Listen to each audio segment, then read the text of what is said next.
Librería Clepsidra. En Ñuñoa, en Macul con Irarrázaval, está la librería Clepsidra. Libros de ciencias sociales, literatura, filosofía, poesía, lecturas escolares de arte y teatro. Avenida José Pedro Alessandri 94, teléfono 225-5706. Consulte nuestros títulos y autores en www.clepsidra.cl.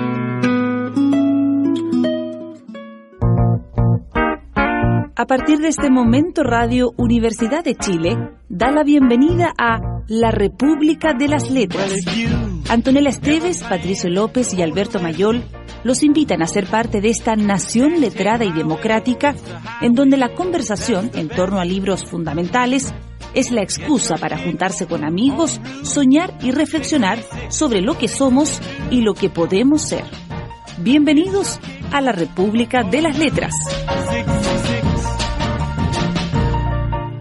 El amante de Mozart, de Williams de Calamaro, está a la cabeza de la agencia Tironi y Asociados. Es un sociólogo experto y asesor de políticos y empresarios en el análisis político y social y en la elaboración de diagnósticos. Tironi me explica, utilizando su seducción e ingenio, crecer y distribuir se condicionan y se potencian, echando las bases de un equilibrio dinámico entre Estado, mercado y sociedad civil. Y se defiende bien por medio nada menos que de Foucault, como lo expresa en su libro Sin miedo, sin odio, sin violencia, una historia personal del no, en que expresa la sociedad sin un fin o sentido determinado, una sociedad que no está dominada por la pulsión de orden, tiene puntos de conexión con la tradición de la izquierda libertaria y con los movimientos antitotalitarios. Quiero pan, no dulces. Sigo, sin embargo, teniendo la contradicción que me genera el estigma de haberme pasado al bando enemigo. Decir que me resbala es soberbio, es un mecanismo de defensa. No me resbala. Por supuesto que me afecta. Pero lo asumo porque uno tiene una cuestión que es quizás del San George y de la católica. Eso de que uno tiene una misión en la vida y tiene que jugarse por ella. Estoy interesado en probar, y no voy a transigir en eso, que personas como yo tienen un lugar en la empresa y no en el patio trasero. No estoy para hacer el trabajo sucio. Háganme callar. Mónica Echeverría Yáñez. El mejor párrafo de la historia de la humanidad. ¡Qué enorme! Y lo hizo Tironi. Patricio López, escuchamos tu voz, el metal templado de tu voz. Buenas noches. Amarilla. Buenas noches, compañeros. Estamos todos amarillos aquí hoy día. ¿Cómo está Omar Sarraz? Buenas noches, bien. Gracias por la la Palestina amarilla también. Sí, también. Todos amarillos. Todos en la medida de lo posible hoy. Sí. En la medida de este sábado. Un poco por aquí, un poco por allá. Estamos en la República de las Letras con Mónica Echeverría, con Háganme callar. Este libro que cuando se comenzó a escribir se iba a llamar Conversos. Sí. Y que se transformó en Háganme callar, en un giro que da el libro, no lo sé si da el libro en términos estrictos, originalmente que yo haya sabido, era un libro que estaba construido en la lógica de una obra fundamentalmente de sacar a relucir la transformación política de gran parte de la izquierda, del socialismo, sobre todo del MAPU, pero fundamentalmente de ciertos personeros que pasaron de participar activamente del gobierno de Allende y luego en los 90 ser fundamentales en la vinculación entre empresa capitalista sin modelo económico neoliberal y sistema político. Esta obra, sin embargo, tiene un giro, no sé si tiene un giro, no sé si siempre fue pensado así, pero hasta donde yo sé, esto era originalmente más bien el foco estaba en esta idea de la conversión. Da un giro y la obra se transforma en una mezcla entre historia, periodismo de investigación y autobiografía, memoria, ¿ya? Mónica Echeverría, una persona que está metido en el meollo del desarrollo de la historia chilena de los años 60 y 70, incluso de antes, y que tiene una vinculación con el mundo oligárquico muy fuerte, y con la iglesia, y una serie de relaciones muy, muy intensas e interesantes. Ella su historia va permitiendo vertebrar, descendiente de Eliodoro Yáñez, de la familia insigne familia Echeverría, pero en fin, o sea, de una serie Sí. Entonces ella es ella la que a partir de su propia historia puede ir contándonos esta historia de cómo conoce a estos muchachos y cómo estos muchachos la conocen y cómo después, ahora, la desconocen, salvo Tironi, que es capaz de darle una entrevista y decirle una frase tan hermosa como la que pudimos replicar. Bueno, esta obra entonces trata sobre la historia de Chile, contada desde una biografía, pero al mismo tiempo sobre la historia de 6, 7, 8 nombres principales. Sí. Tironi, Correa, los principales, sí. Esteves, Brunner, Marcelo Chilling, menos que el resto. Nombraste a Óscar Guillermo, ¿no? Óscar Guillermo Garretón. Sí. Y en fin, con distintas derivas en esta interesantísima y extraña, sofisticada y compleja, curiosa y a veces uno podría decir incluso sin ánimo de considerarlo un defecto, la búsqueda de un carácter errático para este flujo del texto que nos ofrece Mónica Echeverría a sus 95 años. Sí. Compañero. Bueno, lo que tú decías, Conversos, iba a ser parte del título, pero Ampuero usó el título en su diálogo de Conversos.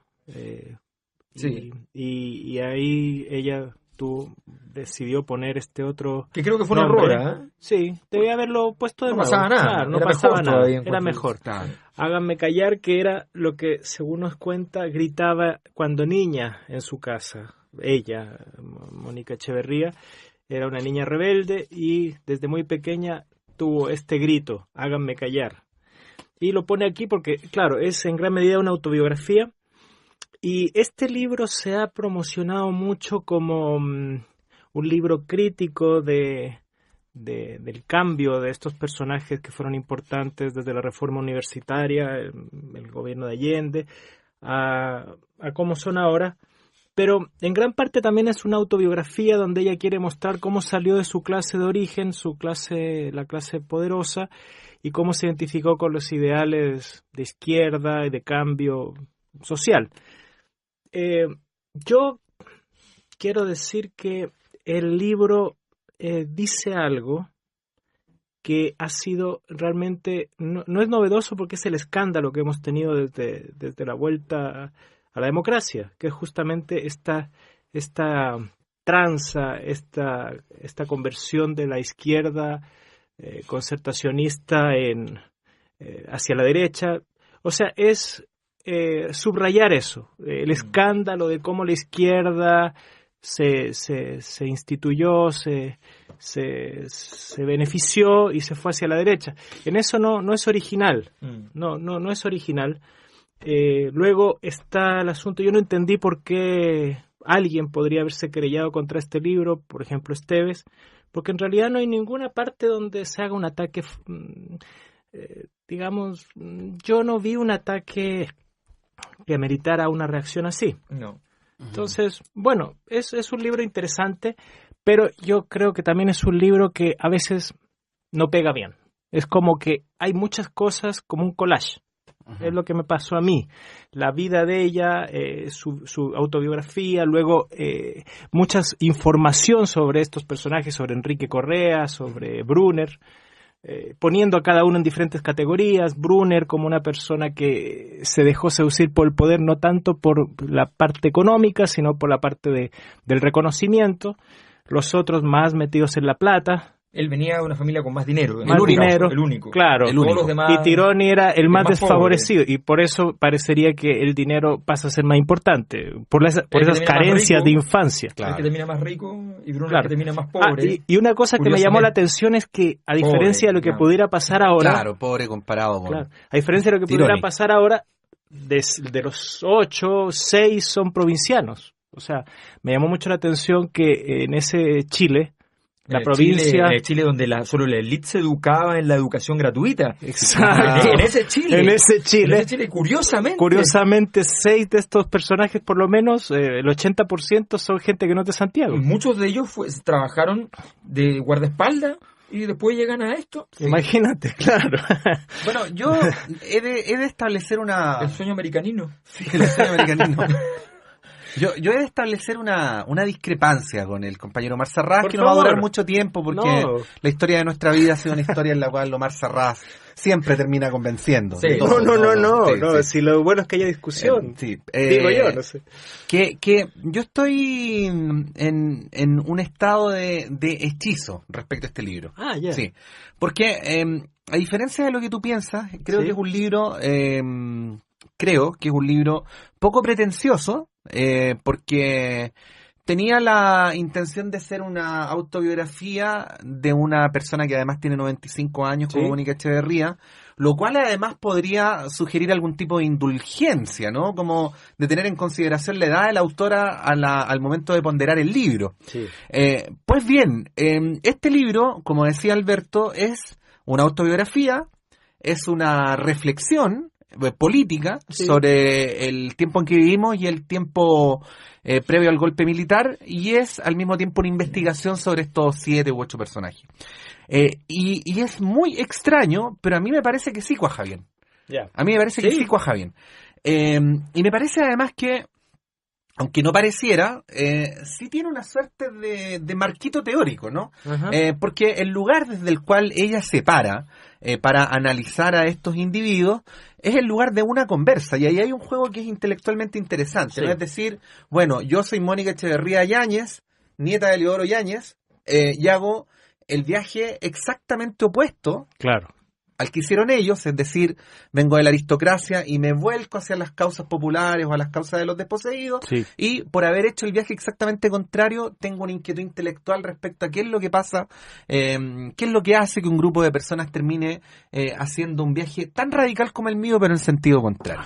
Esto además cruzado por una cuestión biográfica que es decisiva, es decir, ella no está hablando simplemente de estas personas como objetos de estudio metidas en un laboratorio y aisladas de su propia mirada, no, fueron sus amigos, y fueron sus amigos, la mayoría cuando eran jóvenes estudiantes universitarios, y en tal condición asistieron a Fernando Castillo Velasco, el esposo de Mónica Echeverría, como rector de la Católica durante la Reforma. Es por eso que se permite algunos lujos que a mí me parecen deliciosos, como llamar bimbo, como le llamaba cuando era joven a José Joaquín Brunner. Brunner, claro. ¿Qué quiero decir con esto? Que hasta el momento creo que por intentar racionalizar no se había hecho un libro que le hiciera entera justicia a la actitud... Yo no tengo palabras en la RAE para describir la voltereta de estos sujetos. De verdad no la tengo. Para mí son incalificables, de verdad. A pesar de que uno puede intentar explicar y racionalizar. Y creo que ella sí lo logra. Y lo logra precisamente haciendo lo contrario de lo que uno podría prever. No juzgándolo, no racionalizándolo, sino hablando desde la experiencia. Y precisamente el principal insumo de este libro, además de la investigación, es el intento, en todos los casos, de tener una conversación cara a cara. Que no siempre pudo ser. Y eso da un resultado que ni el más brillante de los analistas podría conseguir. Oye, tengo mucho que decir, pero como no nos puede pasar siempre que tengamos una primera sección de 28 minutos y medio y después varias de 3 minutos, ¿ya? Vamos a poner un tema. Si les parece, yo me someto al escrutinio público de inmediato. Por favor. Y puedo, dado que es necesario interpelar a estos muchachos, a estos antiguos jóvenes idealistas, ¿ya? Que pasaron del materialismo histórico al materialismo a secas. A estos jóvenes hay una canción de Serrat, hay muchas canciones de Serrat que les vienen bien. Sí, claro. Pero hay una que en particular es muy afortunada en esta comprensión del mundo. La única que no le vienen bien es el disco de Miguel Hernández. Claro, no, esa es la única que no le viene. Miguel Hernández no le viene bien. Ninguna. Es demasiado hermoso. Para la libertad. Sí, claro. Para la libertad del mercado. Sangro, lucho y pervivo, claro. Esta canción se llama A Usted, y esto es Joan Manuel Serrat.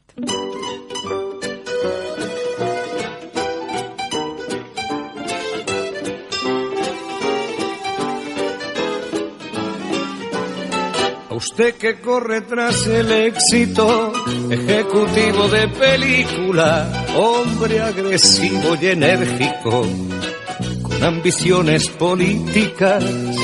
A usted que es un hombre práctico y reside en un piso céntrico, regando flores de plástico y pendiente del teléfono. A usted que sabe de números y consta en más de una nómina, que ya es todo un energúmeno con una posición sólida. ¿No le gustaría no ir mañana a trabajar y no pedirle a nadie excusa para jugar al juego que mejor juega y que más le gusta? ¿No le gustaría ser capaz de renunciar a todas sus pertenencias y ganar la libertad y el tiempo que pierde en defenderlas? ¿No le gustaría dejar de mandar al prójimo para exigir que nadie le mande lo más mínimo? ¿No le gustaría, acaso, vencer la tentación sucumbiendo de lleno en sus brazos?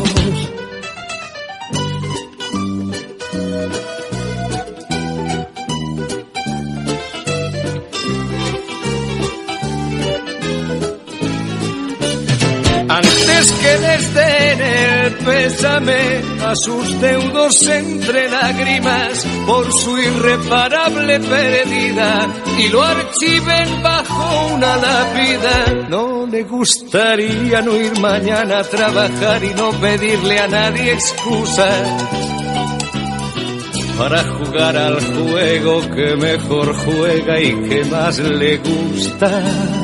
¿No le gustaría ser capaz de renunciar a todas sus pertenencias y ganar la libertad y el tiempo que pierde en defenderlas?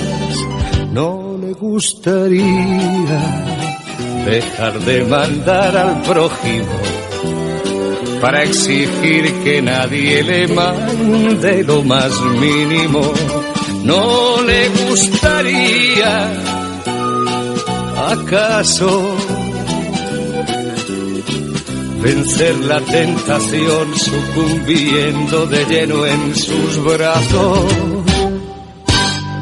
Fue un 21 de agosto de 1967 cuando numerosos jóvenes dirigidos por Miguel Ángel Solar, un estudiante de medicina, se apoderaron pacífica y decididamente del edificio de la Pontificia Universidad Católica en plena Alameda Bernardo Higgins, colocando un grueso candado en el portón de entrada y un lienzo que cubría toda la fachada, diciendo: chilenos, el mercurio miente.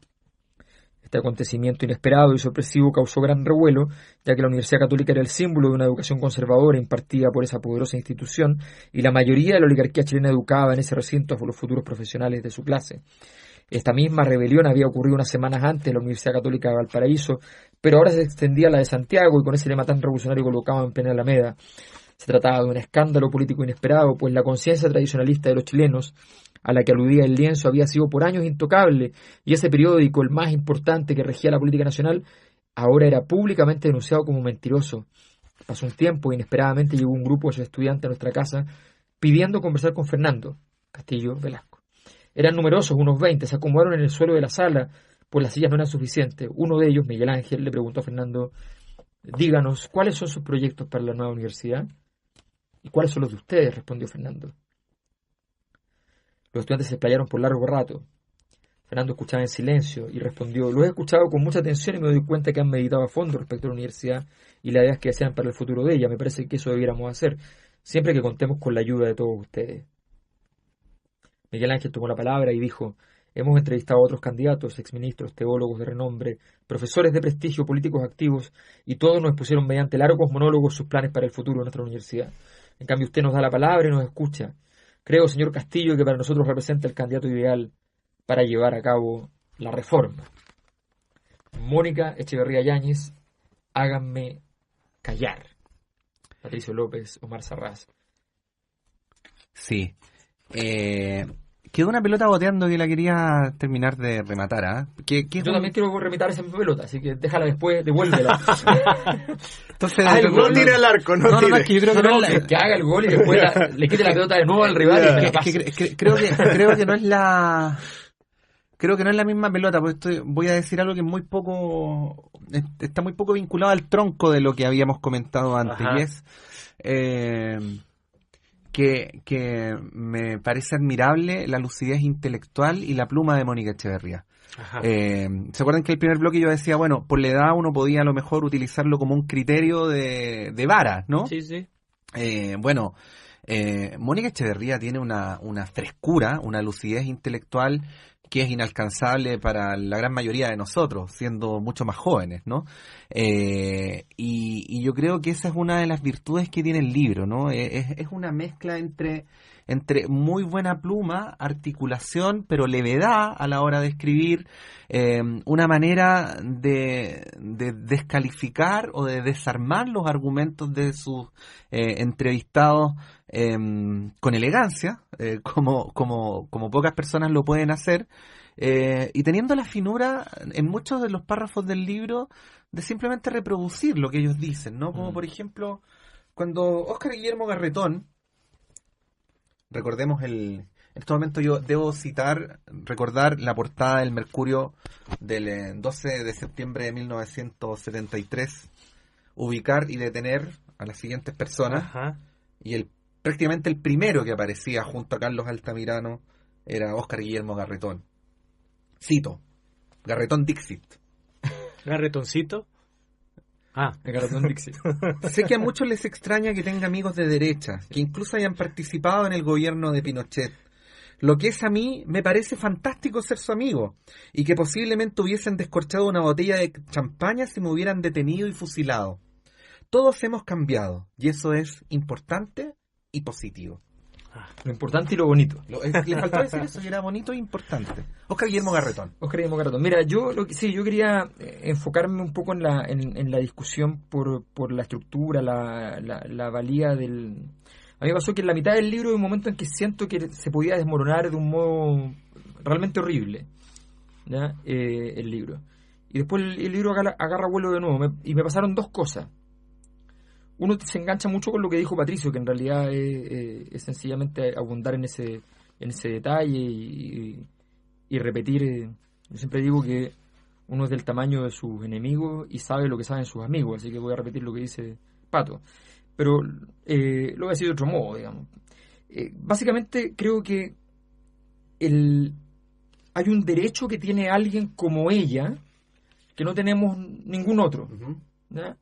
Y es el derecho a decir que conoce el alma de esa otra persona y que puede acreditar que como alguien que vivió con ellos de chico, que les conoció las mañas, vivieron durante años en su casa, que sabía lo que comían y lo que les no, servía la comida. Claro, exacto, que con ese derecho, ¿ya? En honor a ese derecho, es algo que puede decir y replicar. Ella puede poner en este libro muchas cosas que a nadie le permitirían, no porque le harían algo, sino porque considerarían de menor valía eso. Ella puede reproducir frases que están en las redes sociales, que normalmente es un estándar para un libro inadecuado, ¿ya? Pero ella lo replica porque ese significado a ella le hace sentido. Y como le hace sentido, dice, esto es algo que la gente está diciendo y que siente, y que interpreta en gran medida lo que a mí me pasa. Sí. Yo soy un convencido de que cuando el formato científico, el formato investigativo periodístico, un formato cualquiera obstruye nuestra mirada, el formato debe ser destruido. Uh-huh. Y yo tengo la impresión de que efectivamente cualquier libro de historia sobre el Mapu no va a llegar nunca a entender lo que significa el proceso.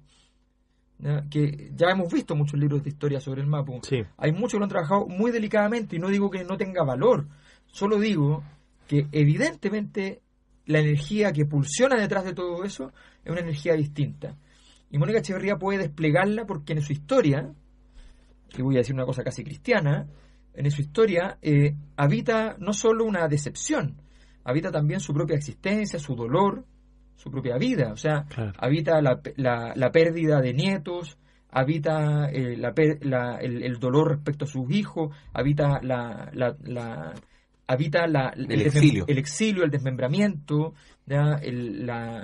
La historia de despolitización de muchos otros hijos de, nietos de, que no fueron capaces de enfrentar estas situaciones, el síndrome de Estocolmo, ¿ya? O sea, habitan una serie de cuestiones que es muy difícil que otra persona pueda decirlo. Y ese derecho no tiene forma. Entonces, no hay manera en el fondo de poder expresarlo de otro modo. Ahora, a mí me pasó algo además como sociólogo con el libro, que el material para entender un momento histórico es extraordinario. Yo comparo el momento de malestar y rebelión y reorganización de la izquierda de los años que se describen en el libro, con todas sus miserias y complejidades, ¿ya? Y lo comparo con el escenario actual, ¿ya? Y tengo la impresión de que estamos muy lejos, o sea, de que estos tipos tocaron el cielo por un lado, primero por izquierda y luego por derecha, pero tocaron las dos veces el cielo. O sea, tuvieron un nivel de vertebración política, tuvieron un nivel de... confluyeron... O sea, el mejor ejemplo es el siguiente, a mi juicio. Mónica Echeverría, ella misma, ¿ya? Su historia. Ese tránsito, el tránsito de estos que suben, el San George abierto y la beca para Tironi, ¿ya? La caída, Mónica Echeverría yendo hacia abajo, la Católica con un rector ateo, ¿ya? Puesto por los estudiantes que andaban seleccionando ellos como comité de búsqueda del rector. O sea, toda esa historia, ¿ya? Y nosotros pensamos, o sea, hoy día hay gente que dice, no sé, RD es el MAPU. Es que ninguna de las cosas que tenemos no es ni siquiera el MAPU. Uh-huh. Claro. Bueno, es un libro de desilusión, ideales perdidos, de pena, no sé, de muchos momentos hay gran decepción,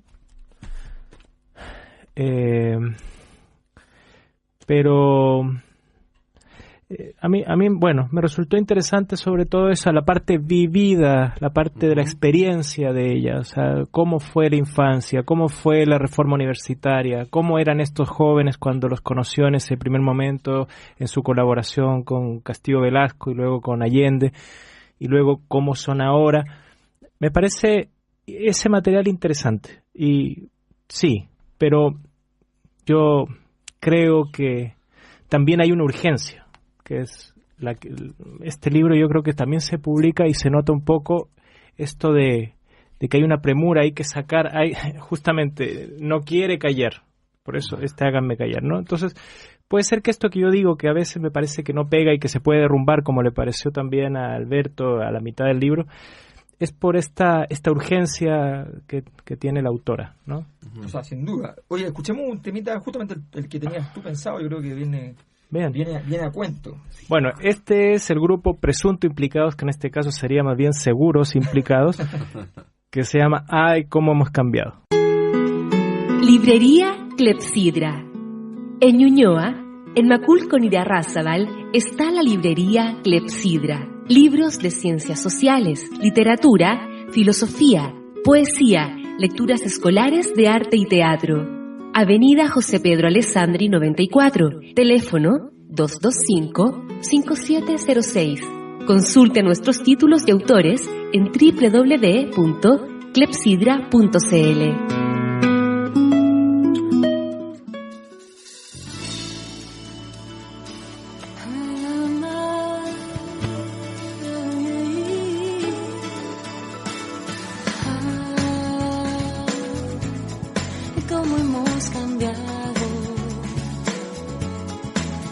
Ha quedado aquella amistad,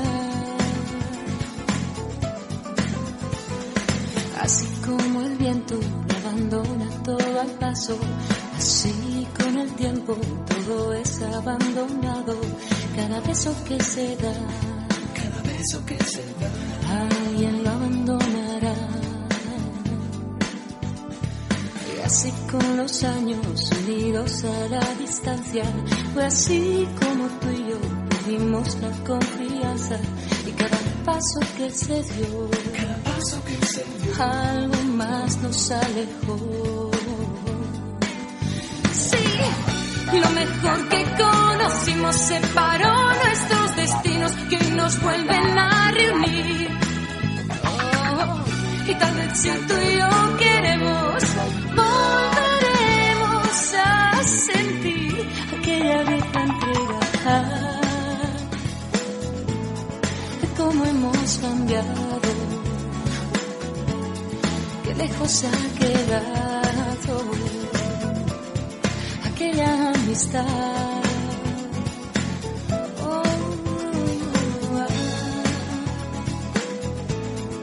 ¿Qué nos ha pasado? ¿Cómo hemos olvidado aquella amistad? No.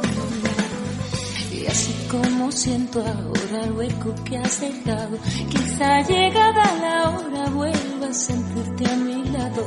Tantos sueños por cumplir, alguno se ha de vivir. Sí. Lo mejor que conocimos separó nuestros destinos, que hoy nos vuelven a reunir. Y tal vez si tú y yo queremos, volveremos a sentir aquella vieja entrega.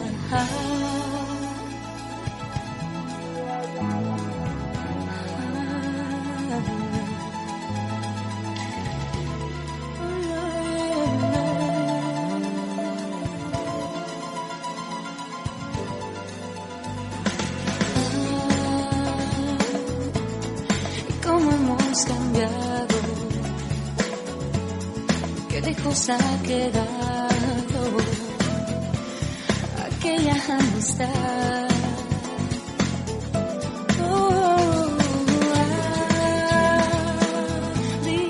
¿Qué nos ha pasado? ¿Cómo hemos olvidado aquella amistad?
José Joaquín Brunner, el primer converso que invito a conversar conmigo, pese a su negativa inicial, acepta. Me relata la experiencia del primer tiempo de esta universidad experimental, acentuando algo alterado que ese epíteto de converso no le corresponde. Comillas, pues no me arrepiento en absoluto de decisiones que fui tomando en la vida, en mi pasado y en mi presente. Por lo demás, agregó enfático, me siento completamente realizado y considero totalmente absurdo e inútil el libro que pretendes escribir. Pero Bimbo, le dije, usando el seudónimo con que Fernando y yo lo tratábamos, recuerda que tú, durante los años de la Reforma, fuiste clave y un entusiasta promotor de esta experiencia que rompía los esquemas tradicionales anteriores, avanzando hacia una universidad pluralista y democrática que fue interrumpida por los militares, imponiendo de rector al almirante Sweat, y que tú fuiste un ejemplo para los líderes estudiantiles. Sí, Mónica, así fue. Mi pasado de estudiante universitario estuvo basado en la música rock, el inicio del boom latinoamericano, la emancipación sexual, la vida comunitaria, la marihuana, Cuba, Vietnam, América Latina con su propia revolución. Los que estábamos interesados en los debates de la universidad leíamos a Scheller, Ortega y Gasset, algunos autores chilenos como Hernán Larraín, jesuita, Luis Izquierdo, Jorge Millas y Juan de Dios Vial Larraín. También abracé con pasión la evolución del pensamiento católico durante el Concilio Vaticano II, en que se estableció un diálogo entre católicos y marxistas, expresado en los documentos de Buga de 1967, los cuales fueron el núcleo de la reforma universitaria. Egresado de la Escuela de Derecho, me incorporé a los 23 años a trabajar en la rectoría de Fernando Castillo Velasco, ocupando la función de director de estudios. ¿Y cómo recuerdas esa etapa de tu vida? Le interrumpo. Entre las muchas figuras notables con que tuve la suerte de trabajar a lo largo de mi vida, nadie jugó un rol tan importante como don Fernando. Fue clave entre el fin de mi juventud y el comienzo de las responsabilidades adultas. Mónica Echeverría Yáñez y estos niños. Háganme callar. Háganme callar. Oye, estamos en el tercer bloque. Sí, este es un momento importante porque hay para que... la censura. Sí, claro. hay que generar... ¿Cómo se dice ahora, Alberto? Un clivaje. Un clivaje. Hay que hacer un clivaje ahora. Un clivaje. Sí. Un clivaje. Porque todo esto está de alguna manera clivado. Clivanizado. Clivanizado. Claro. Clivandado. Estamos más clivados y más martillos. Efectivamente. A Macul 94. A Macul 94. A José Pedro Alessandri 94. Casi esquina Irarrázaval. Espacio Alessandri. Claro, en aquel lugar donde en las vitrinas hay libros y en las paredes hay libros. Esos lugares. En los subterráneos hay libros. Y en el corazón de Omar Sarraz hay libros. ¿Y saben qué? Si quieren háganme callar, ¿eh? Pero yo voy con mucha frecuencia a muchas librerías. Cada vez que veo una, desesperadamente me meto en ese lugar porque normalmente las librerías están en lugares espantosos. Entonces una forma de huir del lugar es entrar a la librería. Efectivamente. Hoy día las librerías están en los strip centers, están en los centros comerciales. ¿Ya? Entonces uno ve una librería y se mete. Exactamente. Y uno se mete a la librería y de pronto se da cuenta de que entró a una librería y no sintió nada de una librería. Que uno pregunta por un autor y te miran con cara de ¿qué mierda está hablando este tipo? Está discontinuado. Uno está descontinuado. Sí, uno está descontinuado. No, ese libro está discontinuado. Qué bonita frase. Y la zona de niños ocupa 3/4 de la librería. Claro. Cierto. Y la otra zona es el horóscopo chino del próximo año. Cierto. Bueno, en esa lógica... O del año anterior. A 990 pesos. A 990 en promoción. Sí, claro. Y en algunos lugares incluso hay unos papelitos que uno puede comprar para ayudar al Opus Dei. Entonces, yo me pregunto, en medio de ese escenario, a usted que le gustan los libros y que escucha este programa porque si no sería inexplicable, maldita sea, vaya a una librería. Claro. Es cierto que Clepsidra no es la única librería que tiene eso. Hay otras librerías, pero habrán 8, 12. ¿Ya? Hagamos una licitación y dejamos a Clepsidra afuera. Sí. Oye, esas cosas pasan, Cuidado. La traición. No juguemos con fuego. Sí. No, eso pasa. A veces hasta los amigos te dejan fuera. Exacto. Así que no.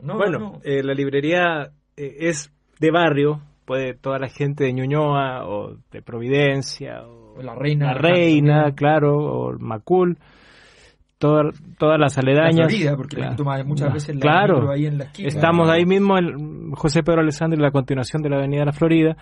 Y la gente de las universidades cercanas. También, amigas. Las universidades. La UNCE, el Pedagogo, la UTEM, claro, la Chile, UNCE, sí. Y los colegios. Está el Manuel de Sala y tantos otros, sí. Las monjitas. También. Pueden ir a la librería. Si no hay problema, se pueden sentar, pueden leer con toda tranquilidad. Lo bueno es que yo pienso que es un lugar también de descanso porque es silencioso.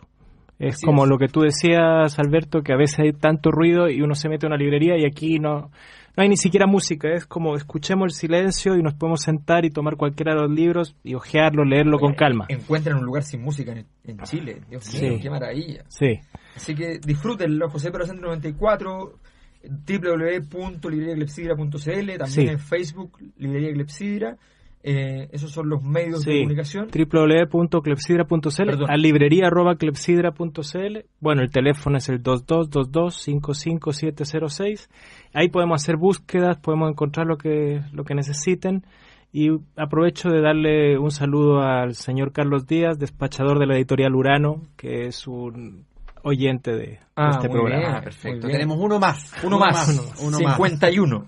Son 51 con esto, tenemos un nuevo cómputo. Exacto. Bueno, vamos al último tema para volver con todo para el cierre en lo que vendría a ser el nuevo Allegro luego del Adagio. Háganos callar. Doy mis excusas públicas porque la canción que había elegido no podrá ser. No puede ser. Definitivamente dura 13 minutos. Pero ni siquiera una selección. No, ese principio no es malo. No, pongamos una parte. Pongamos una parte. Ahí. Fragmentos escogidos. Ahí es el señor controlador. Cogido. Mauricio Redolés. Qué grande. Esta canción donde la viejita se preguntaba ¿y cuándo llegará el socialismo?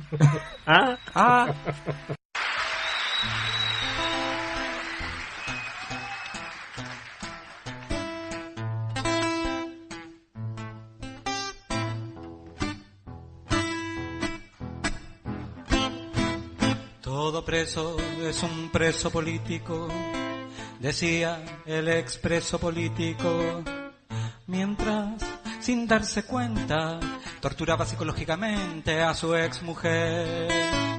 Mientras, sin darse cuenta, torturaba psicológicamente a su exmujer. Luego vino un misterio y después un silencio y luego un vaivén. Luego se hundió un submarino. Yo temblé de miedo, no sé bien por qué. Luego se hundió un submarino. Yo temblé de miedo, no sé bien por qué.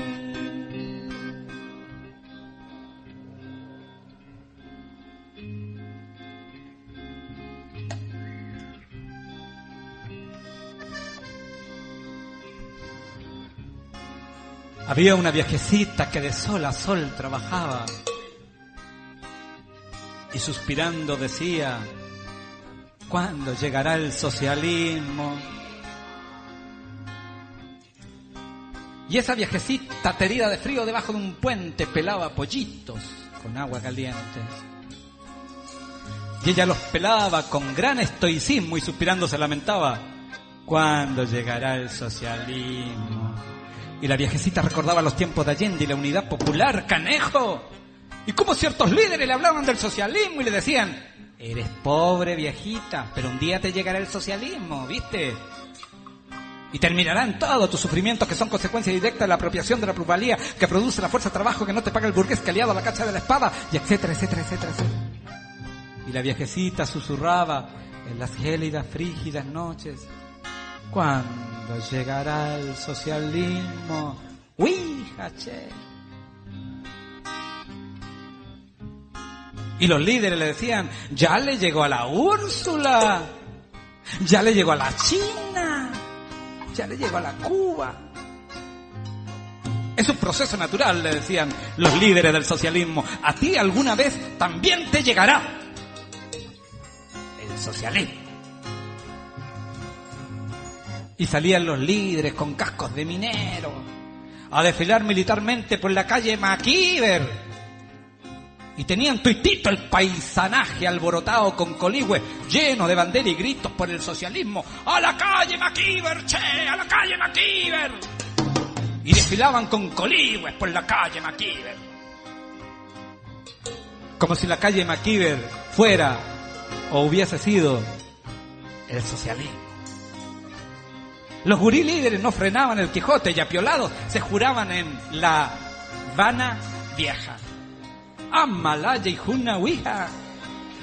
Pero lo peor fue que tanto hablar del socialismo y desfilar con coligües por calle Maquiver asustaron a las capas medias y a las capas calcetines, que fueron el chivo expiatorio exacto para que los milicos, asusados por la derecha, que financiada por la CIA, que estimulada a su vez por las transnacionales, que financiada por el complejo industrial militar, empezaron a golpear, y a golpear, y a golpear, hasta que un 11 de septiembre de 1973, del siglo pesado, la viejita gritó: ¡lo están golpeando! ¡lo están golpeando! ¡lo están golpeando! Y el país amaneció con los ojos morados y los pezones doliéndole, che. Y la viejecita vio que muchos de esos líderes que le hablaban del socialismo, enfundados en rápidos y urgentes trajes azul turquesa, en trajes verde pantano ocre, partieron en unos aviones para las Europas a digerir unos simposios muy importantes. Che, para el futuro de la solidaridad con Chile, ¿no? Y se fueron a hacer unos posgrados en socialismo de rostro humano, másters en sociología del que fracasó mal, y doctorados en por qué andábamos tan perdidos de acuerdo a ellos, che. Y la viejecita los recordaba y entrecerrando sus ojillos negros mascullaba: ¿cuándo llegará el socialismo?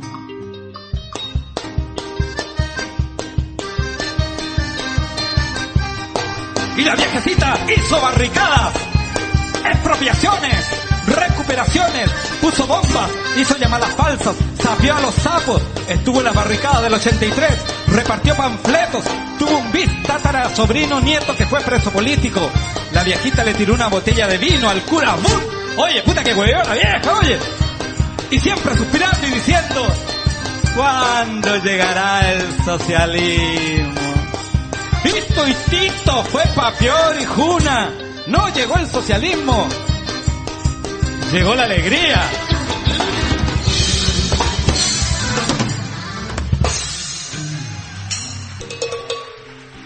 Y con la alegría llegaron de nuevo los mismos líderes del socialismo. Bajaban de los aviones enfundados en sus ternos blancos comprados en Nueva York, sus calcetines italianos, sus gabardinas fucsia marrón, sus gamulanes de Dinamarca, sus pañuelos de Milán. Bajaron los líderes. La viejecita que creía en el socialismo los vio y los reconoció de inmediato. Estaban un poco más gordos y más gastados, pero eran los mismos líderes. En el aeropuerto no volaba una mosca cuando la viejecita los encaró.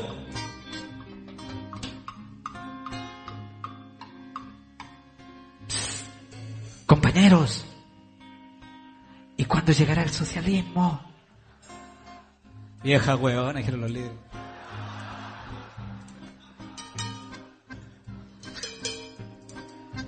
Y los líderes ya no estaban interesados en ese socialismo, bueno. Ya no eran ni del MOPE, ni del MOC, ni del MAC, ni de la PILS, ni de la PAP, ni del regional, ni del pedazo, ni del bloque, ni del cordón, ni de la villa. Los líderes ahora eran gerentes transnacionales ascendentes, ¿viste? Creían en los problemas de la comunicación, en la información de la aldea global. Chúpate esa mandarina. Se había acabado la historia según un yanqui japonés. ¿Y para qué tanta histeria, mierda? Se amostazaban los líderes. Los líderes ahora trabajaban en un proyecto sobre la modernización y la globalización.com. Che, tu vidrio. Los líderes le mandaron a decir a la vieja que el pingo se le había quedado pegado en la pampa de los recuerdos. La vieja les respondió: váyanse una vez a cagar a los yuyos. A usted, la CIA, no los va a desclasificar nunca, porque ustedes les trabajan gratis. Los líderes tenían celulares. La viejita tenía celulitis. Los líderes se retiraron del aeropuerto sumidos en sus celulares, musitando entre sus molares una conocida musiquilla de los 60. Se equivocó la viejita, se equivocaba, se equivocaba. Creyó que el norte era el sur. Se equivocaba, se equivocaba. Cierta tarde la viejecita, que aún así seguía creyendo en el socialismo, revisándole de pura intrusa la mochila a su chosno tátara bisnieto sobrino, se dio cuenta que el gurí era aficionado a la botánica, ¿viste? Ah, ya está la cagada, dijo la vieja, y se fumó un pito total. ¿Qué weá? Quedó más volada la pobre anciana. ¡Ay, se pegó un fierrazo también! ¡Qué weá! ¡Total está la cagada, weá! Quedó súper duranga la veterana, oye. ¿Y qué tanto le van a decir que es drogadista la vieja ahora? Ay, qué wea, dijo la vieja que se mandó un mezcal al seco.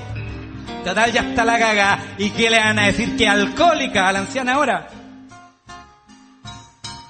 Ay, qué wea, dijo la vieja. Y realizó una rápida ingesta de honguitos que encontró por ahí.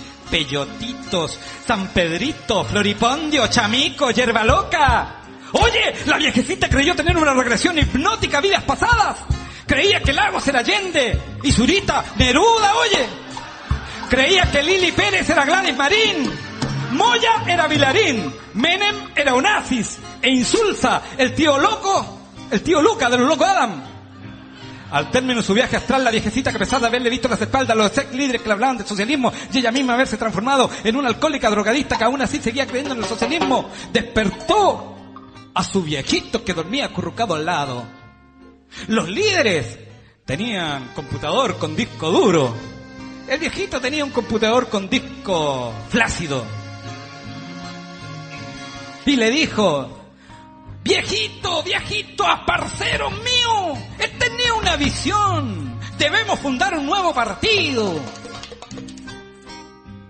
El viejo le dijo: y tendría que ser de izquierda.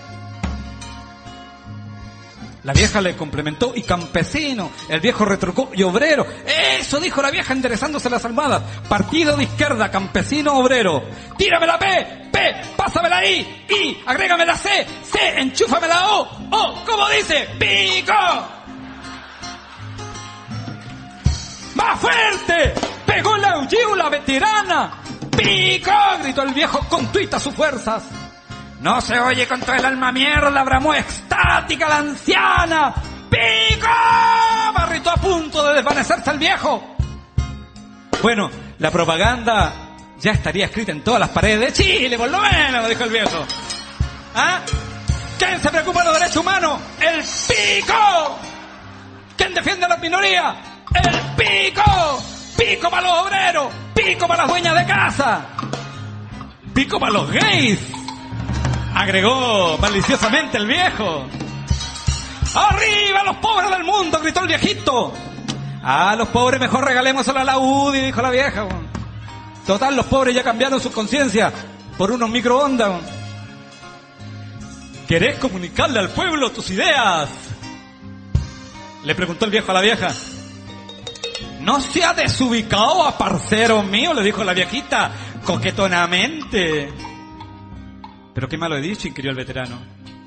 ¿Acaso no crees que me di cuenta que me estás sugiriendo que me dirija al país?, respondió pícaramente la vetusta dama. Todo preso es un preso político, decía el expreso político, mientras displicentemente hojeaba su manual de sociología en francés. Displicentemente hojeaba su manual de sociología en francés. Luego vino un silencio y después un mareo y después un vaivén. Luego se hundió un submarino. Yo temblé de miedo, no sé bien por qué. Entonces subiste tú en agua, te pusiste linda, yo sé bien por qué. Finalmente a Carmen le permitieron vivir con nosotros en nuestra casa. Una enfermera venía diariamente a curarle y con gran esfuerzo se iba acostumbrando a batirse con un solo brazo. Desde diferentes países llegaban una tras otra diversas personas para demostrar su solidaridad y admiración. Ilustres visitantes fueron Gabriel García Márquez, Roberto Mata, Regis Debré y tantos otros. Lo esencial era, para toda esa izquierda revolucionaria, consolar, tocar, mimar a esa joven convertida bruscamente en heroína que alimentaba sus sueños revolucionarios. A mí apenas me dirigían la palabra. Los regalos para el futuro niño eran cada día más numerosos. El Redentor, el que llevaba la sangre de Miguel, el héroe abatido. Llegó la fecha del alumbramiento y todo se desarrolló normalmente. Nació la guagua, hombre, y su peso fue normal. La separaron de la madre por unas horas para hacerle todos los exámenes de rigor. Estábamos todos felices, había muchos ramos de flores. Solo me preocuparon unas palabras de la matrona. El recién nacido apenas lloró y el drama se desató al día siguiente. The baby's floppy and he doesn't suck. El bebé está débil y no mama, me indicó la pediatra. No podía convencerme, no quería creer, rechazaba las palabras, los abrazos de consuelo. Mi desamparo era total, pero debía aparentar fortaleza. Era Carmen la que había sido herida profundamente. Sus amigos le invitaron a Francia, posiblemente con la intención de que olvidara esta tragedia. Yo quedé a cargo de ese niño y durante un mes acudí diariamente a preguntar por él. La respuesta se mantuvo siempre igual. El niño no podría hablar ni caminar, aunque podría vivir un mes, algunos años, quizás. Hablé largamente con la pediatra inglesa y le conté el origen de los padres y el porqué de la normalidad del niño. Se debía a una revolución frustrada y al régimen brutal que la detuvo. Le pedí que por favor no lo conectaran a tubos y respiradores, que al menos lo dejaran partir en paz. Al día siguiente lo bautizamos como Miguel Ángel y días después dejó de respirar. Mónica Echeverría Yáñez, háganme callar. Sí. Oye, en el libro aparece, pero la explicación que voy a contar me la dijo Mónica Echeverría cuando la entrevisté en la radio, que ella hacía una clasificación entre los personajes de este libro, que no es tan evidente en el libro mismo, ¿no? Entre aquellos que le parecían más peligrosos y aquellos que le parecían menos peligrosos. Mira. Y los que le parecían menos peligrosos eran los que se ofuscaron, ¿no? Esteves, Oscar Guillermo Garretón, que le mandó un correo electrónico espantoso, Marcelo Chilling, que le cortó el teléfono. Y decía, bueno, Mónica Echeverría, además con el garbo de un aristócrata, dijo, esa es gente débil, ¿no? Es gente débil que se enoja, se enoja. En cambio, los realmente peligrosos son Tirón y Correa. Dijo, porque ellos hasta llegaron a convencerme de que era yo la que estaba equivocada. Claro. Y muy cristianamente dijo, es como cuando Satán se disfraza de un ángel. Y lo logran, y te engatusan. El diablo es maestro de lógica. Bueno, el libro muestra cómo Correa y Tironi jamás se sintieron ofendidos, jamás se sintieron acorralados. La abrazaron, fueron amables, fueron cariñosos. También fue una confirmación de su éxito. Efectivamente. Se tomaron un té, se tomaron un café. Se tomaron un té. Enrique Correa, que es un hombre muy ocupado, le dijo, Mónica, pero no, por favor, continuemos. Claro, una vez que había terminado. Además, un hombre que interesante, que en el caso de Enrique Correa, si uno compara los precios, por ejemplo, de Tironi y Correa no cobra casi nada al lado de Tironi. Ajá. Es muy barato. Sí. O sea, una empresa grande lo puede contratar por 2 millones de pesos mensuales. Ajá. Sí. Tironi, tú exiges meterte en el directorio. No, y Correa hace muchas cosas gratis. Además. Muchas. Igual que el personaje de Marlon Brando en la película de Francis Ford Coppola de 1974. Así es. Hace muchas cosas gratis. Muchas cosas. Quiero leer 2 pequeños párrafos donde está esta decepción y esta esperanza, ¿no? Fue un 21 de agosto de 1967 cuando numerosos jóvenes dirigidos por Miguel Ángel Solar, lo leí eso. Ajá, sí. Chileno, del Mercurio miente. Y luego salta y dice, dentro de esa multitud de sobras de seres que pueblan mis pesadillas, solo uno solo no cae. Miguel Ángel Solar, el líder de toda esa juventud que se tomó la universidad con el sueño de cambiarla y que a pesar de derrotas y múltiples dificultades nunca claudicó de su vocación y quehacer de médico de los más postergados y necesitados. Él, Miguel Ángel Solar, se destaca dentro de toda esta basura humana como inmaculado, como si todas las riquezas, el oro y la luz incandescente lo dejaran indiferente, pues al darle la espalda al becerro de oro y escoger la pobreza, nos entrega una remota esperanza sobre el futuro. Hoy, al recordarlo, admiro esa fuerza, esa implacable voluntad de no dejarse seducir por todo ese oropel de bienestares y lujos vanos. Bueno, eso. Y aquí hay 8, no sé si nombramos también que está Fernando Flores. Sí. A mí me parece, ese punto es un tema que a mí me obsesiona en la izquierda en todo caso. Voy a decir que es allí donde Mónica Echeverría expresa algo en lo cual yo estoy en desacuerdo. Yo admiro mucho lo que hizo y lo que no hizo Solar, sobre todo. Pero soy convencido de que uno, en un escenario como ese, un líder como él, que era el líder de todo este grupo, su silencio no ha hecho sino permitir y facilitarle la tarea a estos otros. Ajá. Cualquier palabra de él habría modificado el escenario en los años 90, a principios del 2000. Su silencio cristiano, su poner la otra mejilla, es un acto de ética gigantesco y un acto de política desastroso. Claro. Entonces, yo quiero además fomentar el aprendizaje, porque es un aprendizaje que creo que en la izquierda casi no existe, de que mirar las cosas por arriba y sentir que uno es superior al contexto y saber, tener la certeza de que uno es superior al contexto porque el contexto está demasiado caído, no es suficiente. No ayuda. No es suficiente.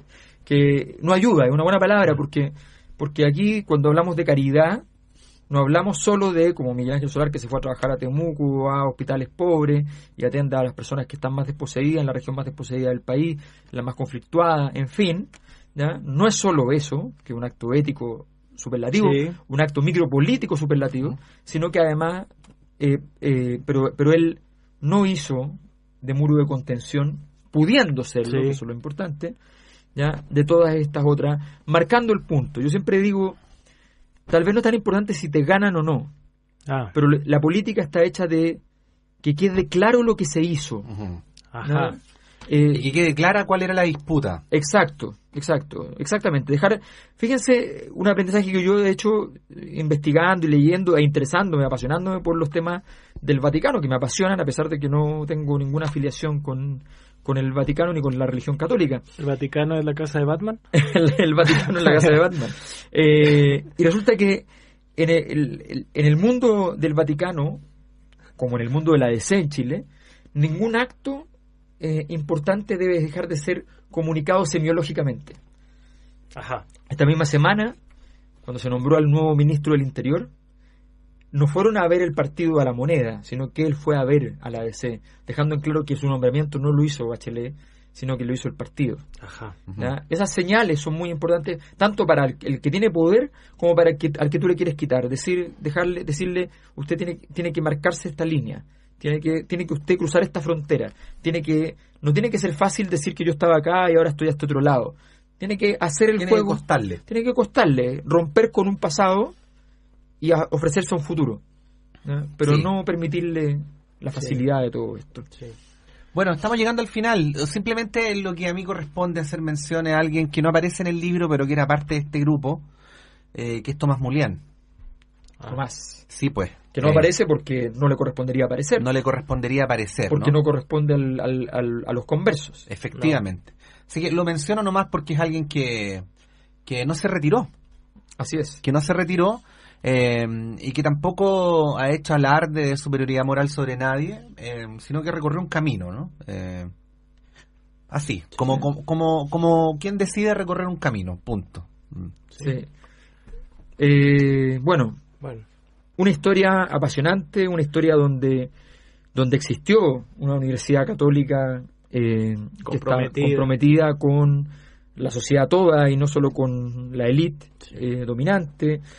Una época rutilante de transformación social que termina en un gobierno déspota, con un golpe horroroso y con un golpe que termina inundando el espíritu, y llenando los bolsillos también de muchos actores. Quiero decir por qué recomendaría este libro, a pesar de mis objeciones, es que es una revisión de una época de Chile y nunca está de más, se lee rápidamente y con mucho interés. 4 horas de lectura. Claro, para saber sobre los años 50, sobre los años 60, sobre cómo era el Chile de antes de Pedro Aguirre Cerda, cómo era el Chile radical, las transformaciones, las mujeres, la lucha de las feministas. Hay una pasada por todo eso que nos hace ver un Chile, como dice ella varias veces, de niños a pie pelado. El mundo artístico incluso. Claro. Desde lo social a lo artístico. Entonces, en estas 200 páginas que se lee muy rápido, uno puede tener una visita al siglo XX chileno también que puede ser de interés. Mónica Echeverría Yáñez y la República de las Letras se despide como cada día sábado. Y por favor, háganme callar. Saludos a Seibo, felicitaciones. Saludos, felicitaciones, un abrazo. Nos vemos. Antonella Esteves, Patricio López y Alberto Mayol y su República de las Letras regresan la próxima semana con un nuevo libro y nuevas conversaciones. Los esperamos.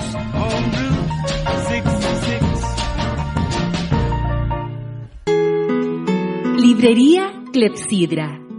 En Ñuñoa, en Macul con Irarrázaval, está la librería Clepsidra. Libros de ciencias sociales, literatura, filosofía, poesía, lecturas escolares de arte y teatro.